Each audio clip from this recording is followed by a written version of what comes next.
श्रोता प्रेमियों, मैं राम सागर शास्त्री आप लोगों के समक्ष रखने जा रहा हूं एक प्रसंग, ब्राह्मण वंशावली। देखिए, चारों वर्णों की उत्पत्ति के विषय में शुक्ल यजुर्वेद के पुरुष सूक्त में एक मंत्र आया है कि ब्राह्मणों से मुखमासीद बाहुराजन्याकृता उरूतदस्य द्वैश्य पदभ्याम शूद्रो अजायत। विराट पुरुष के मुख से ब्राह्मण की उत्पत्ति हुई, उनकी भुजाओं से क्षत्रिय की, जंघा से वैश्य की और चरणों से शूद्र की उत्पत्ति हुई, जिसमें पूजा पाठ करना ब्राह्मण का कर्म रहा, रक्षा करना क्षत्रियों का कर्म रहा, व्यापार करना वैश्य का कर्म रहा और सेवा करना शूद्रों का कर्म रहा। वहीं श्रीमद् भागवत में ब्रह्मा जी ने पहले सनकादि ऋषियों को अपने मन से उत्पन्न किया। जब उन्होंने वैराग्य ले लिया तो ब्रह्मा जी ने अपनी गोद से देवर्षि नारद को, अंगूठे से दक्ष को, प्राण से वशिष्ठ को, त्वचा से भृगु ऋषि को, हाथ से क्रतु को, नाभि से कश्यप को, कान से पुलस्त को, मुख से अंगिरा को, नेत्रों से अत्रि को और मन से मरीच ऋषि को उत्पन्न किया।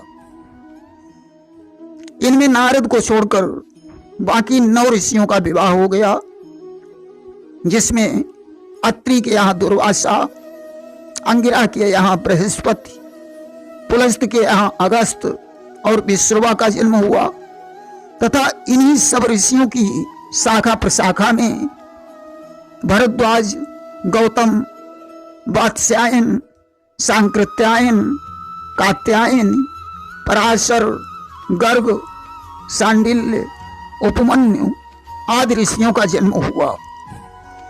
समस्त ब्राह्मण इन्हीं ऋषियों की संतान हैं। जैसे एक वृक्ष में अनेकों शाखाएं होती हैं, उसी प्रकार ऋषियों की शाखा प्रशाखा के अनुसार अनेकों प्रकार के ब्राह्मण हो गए। आज ब्राह्मणों की कितनी उपजातियां हैं, शायद ये ब्राह्मण भी नहीं बता सकते हैं। जाति भास्कर ग्रंथ और ब्राह्मण गोत्रावली के अनुसार ब्राह्मणों को 2 वर्गों में बांटा गया है, उत्तर भारत के ब्राह्मण और दक्षिण भारत के ब्राह्मण। देखिए, उत्तर भारत के ब्राह्मण 5 प्रकार के हैं। नंबर 1 सारस्वत ब्राह्मण, जो सरस्वती नदी के आसपास के रहने वाले हैं। नंबर 2 कान्यकुब्ज ब्राह्मण, जो कन्नौज क्षेत्र के रहने वाले हैं। नंबर 3 मैथिली ब्राह्मण, जो मिथिला क्षेत्र में के रहने वाले हैं। नंबर 4 सरयू पारीण ब्राह्मण, जो सरयू पार के रहने वाले हैं। नंबर 5 गौड़ ब्राह्मण, जो उत्कल या उड़ीसा क्षेत्र के रहने वाले हैं। इन 5 प्रकार के ब्राह्मणों की अलग अलग वंशावलियां हैं। ब्राह्मण की मुख्य पहचान उसके गोत्र से होती है। ब्राह्मण तो अनंत हैं, परंतु गोत्र मुख्य रूप से 16 हैं, जिनमें लगभग 7 गोत्रों के ही ब्राह्मण अधिक पाए जाते हैं। वत्स, भरद्वाज, कात्यायन, सांकृत्य, सांडिल्य, उपमन्यु और कश्यप। गोत्र का मतलब होता है वंश का प्रधान ऋषि, अर्थात पूर्वजों का संबंध किस ऋषि से था। ब्राह्मणों में एक ही गोत्र में विवाह करना वर्जित माना जाता है, क्योंकि सब गोत्री भाई भाई माने जाते हैं। देखिए, पहले ब्राह्मण को द्विज नाम से जाना जाता था। भागवत में भी आया है, अस्ति कश्चिद द्विजः, माने कोई ब्राह्मण था। कौन सा ब्राह्मण था इसका कोई पता नहीं है। पहले ब्राह्मण की उपजाति नहीं थी, इसके बाद ब्राह्मणों की तमाम उपजातियां हो गईं। उपाध्याय, दीक्षित, ओझा, भार्गव नागर, पंत, श्रीमाली, जोशी, भट्ट, गोस्वामी, महापात्र तथा चतुर्वेदी, पांडे, मिश्रा, शुक्ला, अग्निहोत्री, अवस्थी, तिवारी, वाजपेयी आदि जिनकी गिनती स्वयं ब्राह्मण नहीं जानते हैं।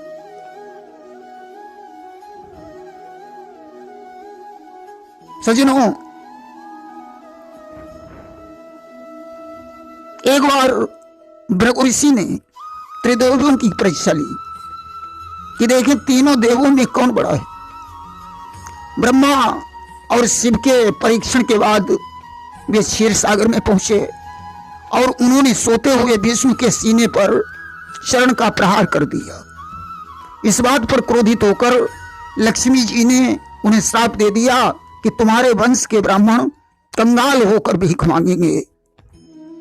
तब भृगु ऋषि ने भृगु संहिता की रचना करके वरदान दिया कि इस ग्रंथ को पढ़ने वाला ब्राह्मण कभी कंगाल नहीं हो सकता है।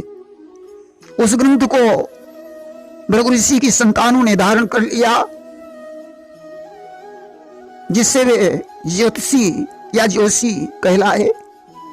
ग्रहों और नक्षत्रों का अध्ययन ज्योतिष में ही किया जाता है, इसीलिए जोशी ग्रहदान और मूल शांति का अधिकारी है, क्योंकि मूल एक नक्षत्र का नाम होता है। सनाढ़ ब्राह्मण गोत्रावली में जोशी ब्राह्मण का विस्तार से वर्णन किया गया है। देखिए, ब्राह्मण कुल में जन्म लेना ही बहुत है। बड़े भाग्य से ब्राह्मण कुल में जन्म होता है। देवर्षि नारद पूर्व जन्म में एक शूद्रा के पुत्र थे, जिन्होंने ऋषियों की जूठन खाई और कठोर तपस्या की। तब उनका जन्म, अगला जन्म ब्रह्मा की गोद से हुआ। महर्षि विश्वामित्र ने ब्राह्मण बनने के लिए हजारों वर्ष तपस्या की। आज अगर कोई शूद्र ब्राह्मण से समता करे कि मैं तुमसे बड़ा हूं, तो यह कैसे संभव हो सकता है? अरे, तपस्या करने के बाद भी नारद उस जन्म में ब्राह्मण नहीं बन पाए, उन्हें दूसरा जन्म लेना पड़ा। तो आप इस जन्म में ब्राह्मण कैसे बन सकते हैं? अगर इस जन्म में कोई अच्छे आचरण करता है, गाय और ब्राह्मणों की सेवा करता है, धर्मनिष्ठ है, तो मरकर दूसरे जन्म में शायद वो ब्राह्मण बन सकता है। ब्राह्मण को भूसुर कहा जाता है। भूसुर माने पृथ्वी का देवता। ब्राह्मण पृथ्वी का देवता है। ब्राह्मण क्षत्रियों से बड़ा है, ब्राह्मण वैश्य से बड़ा है, ब्राह्मण शूद्रों से बड़ा है। देखिए, ब्राह्मण पूजनीय क्यों है? क्योंकि सारा संसार देव के अधीन है, परंतु देवता मंत्र के अधीन है और वे मंत्र ब्राह्मण के अधीन हैं। इसलिए ब्राह्मण पूजनीय है, क्योंकि मंत्रों का अधिकारी ब्राह्मण ही है। भगवान ने स्वयं कहा है कि सब मम प्रिय, सब मम उपजाए और सब ते अधिक मनुज मोहि भाए। यद्यपि मैंने सभी को बनाया है, परंतु उन सभी में मुझे मनुष्य प्रिय हैं। और तीन माह दुज दुज मोह श्रुतिधारी और तीन माह निगम नीति अनुसारी। उन मनुष्यों में मुझे ब्राह्मण प्रिय हैं, और ब्राह्मणों में वेद पाठी ब्राह्मण प्रिय हैं, तथा वेद पाठियों में भी निगम नीति को जानने वाला ब्राह्मण प्रिय है। आज समाज भ्रमित है कि इतने सारे ब्राह्मणों में कौन पूजनीय है। देखिए, सभी ब्राह्मण तीनों वर्णों से बड़े हैं। सभी की जाति ब्राह्मण है। सभी एक ही प्रकार का जनेऊ धारण करते हैं। सभी मंत्रों के अधिकारी हैं। भले ही ब्राह्मण को ब्राह्मण छोटा बड़ा समझे, यह उनका पर्सनल मामला है, परंतु तुम्हारे लिए तो सभी ब्राह्मण बराबर हैं। तुम्हें किसी भी ब्राह्मण का अपमान नहीं करना चाहिए। किसी ब्राह्मण का जन्म भले ही छोटे कुल में हुआ हो, परंतु वो अपने पुण्य के प्रताप से ब्राह्मण वंश में तो पैदा हुआ। और हर ब्राह्मण को यह स्वाभिमान होना चाहिए कि मैं किसी भी प्रजाति का हूं, मगर मैं जाति से ब्राह्मण हूं। उसे इस बात का गर्व होना चाहिए। देखिए, विद्वान सर्वत्र पूजते, विद्वान की हर जगह पूजा होती है। हमारे ब्राह्मण समाज में हर क्वालिटी के ब्राह्मणों में विद्वान उत्पन्न हुए। बंगाली ब्राह्मणों में कालिदास संस्कृत के प्रकांड विद्वान हुए। सरयू पारीण ब्राह्मणों में तुलसीदास जी परम विद्वान हुए, जिन्होंने श्री रामचरितमानस की रचना की। सारस्वत ब्राह्मणों में सूरदास जी परम विद्वान हुए, जिन्होंने सूर सागर की रचना की। सर्वा वंश में पंडित ज्वाला प्रसाद परम विद्वान हुए, जो मानस के अच्छे टीकाकार थे। भट्ट वंश में पंडित गदाधर भट्ट काशी में परम विद्वान हुए। पंत वंश में सुमित्रानंदन पंत राष्ट्र कवि हुए। जोशी वंश में भवानी शंकर राज ज्योतिषी हुए, जिनका आज भी निर्णय सागर पंचांग चलता है। मालवीय वंश में पंडित मदन मोहन मालवीय काशी के प्रकांड विद्वान रहे, जिनका विश्व पंचांग आज भी चलता है।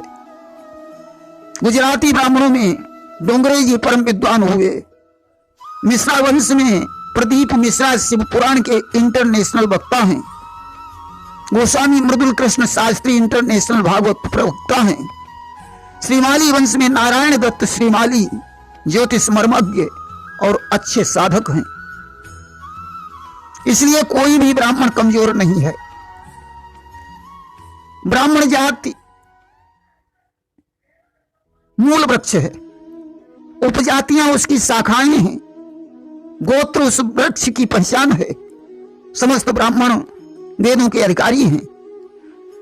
ब्राह्मण तो जन्म से ही होता है, संस्कार से वह ध्वज बन जाता है। इसलिए समस्त ब्राह्मणों से मैं यही कहना चाहता हूं कि तुम्हारी उपजाति कुछ भी हो, परंतु जाति तो ब्राह्मण है।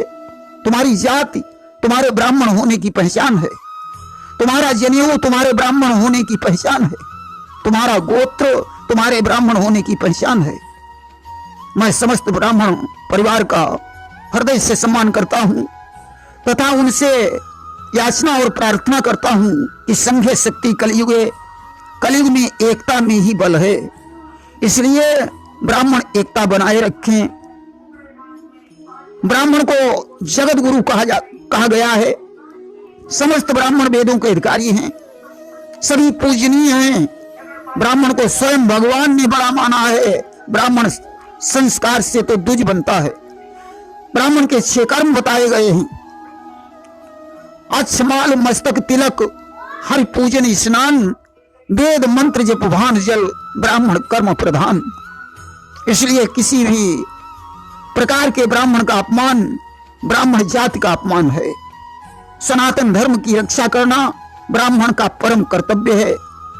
मैं राम सागर शास्त्री समस्त ब्राह्मण समाज का वंदन और अभिनंदन करते हुए अपनी वाणी को विराम देता हूं। प्रेम से बोलिए वृंदावन बिहारी लाल की जय।